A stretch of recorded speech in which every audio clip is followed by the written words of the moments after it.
Ok les amis, je vous emprunte juste 5 secondes avant que la vidéo commence. Juste simplement pour vous dire que si vous aimez mon contenu, n'hésitez pas à vous abonner, à liker et à partager, ça fait extrêmement plaisir et ça soutient énormément la chaîne. Sur ce les gars, je vous laisse. C'est parti pour le 3e épisode de la nouvelle série sur les avis footix sur X. Ok, salut à toutes et à tous, c'est Rizura, j'espère que vous allez bien. Aujourd'hui on se retrouve donc pour le 3e épisode de cette nouvelle série sur les avis footix sur X. Première publication sur laquelle on va se pencher, FR Barça qui titre Ferran Torres sur Instagram. On se relève et on continue, on donne tout, on a montré de quoi on est capable et on sait ce qu'on veut ensemble, Forza Barça.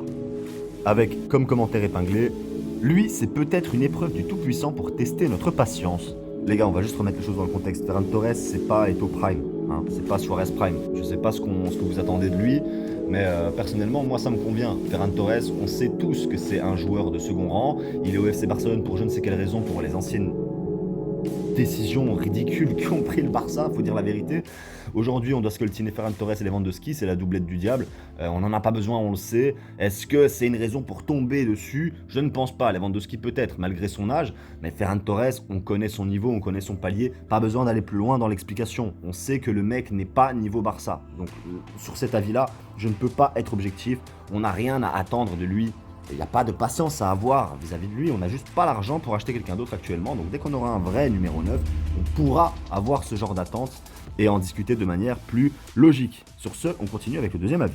Bon, le deuxième avis de Vision Blaugrana, je pense que Bernal serait un titulaire indiscutable aujourd'hui sans les croisés de la saison dernière, quel joueur, 18 ans.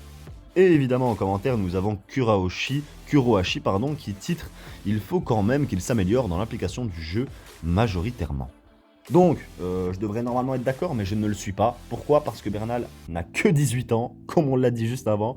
Pour moi, Bernal a encore de longues années devant lui pour au moins apprendre plein de choses du métier du milieu de terrain. S'améliorer dans l'application du jeu, ça n'a aucun sens. Le mec sort de 2 masterclass avec le Barça, on le critique pas, et aujourd'hui, ça vient parler d'implication dans le jeu. N'oubliez pas qu'il a 18 ans, les gars, n'oubliez pas. Faut savoir qu'on attend toujours plus des Bernal 18 ans, des Koubarsi 18 ans, des Lamine Yamal 18 ans. Et on a tellement de joueurs de cet âge-là, on ne peut pas finir avec une équipe 100% joueurs de 18 ans, c'est pas possible. On serait trop frêle et trop jeune, pas assez expérimenté. Il nous faut forcément des tauliers, et ceux-là, forcément, sont là pour faire cours, entre guillemets, hein, aux jeunes et à leur instruire l'expérience qu'ils doivent atteindre.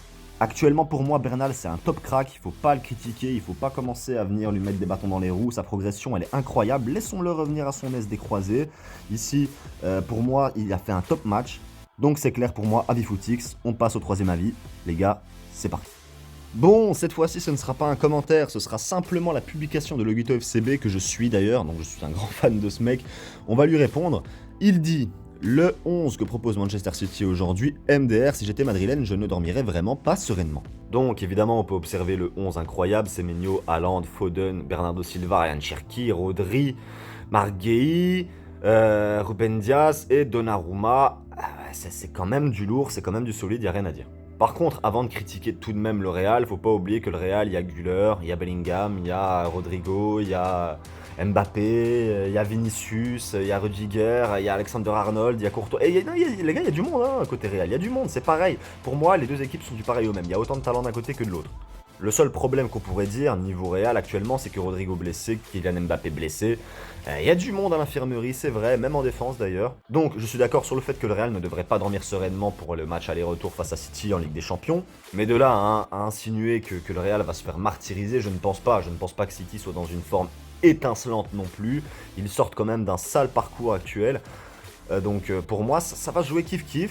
Faut savoir que dans les confrontations directes entre les deux Ligue des Champions, si je dis pas de conneries, c'est égalité parfaite.